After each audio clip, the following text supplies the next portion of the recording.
العميد تمريرة خاطئة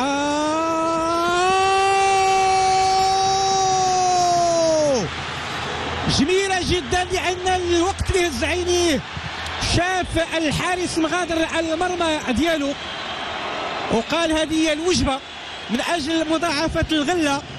شوف التفاعل ديال الجمهور المنتخب المغربي، جميلة اللقطة بكل صراحة.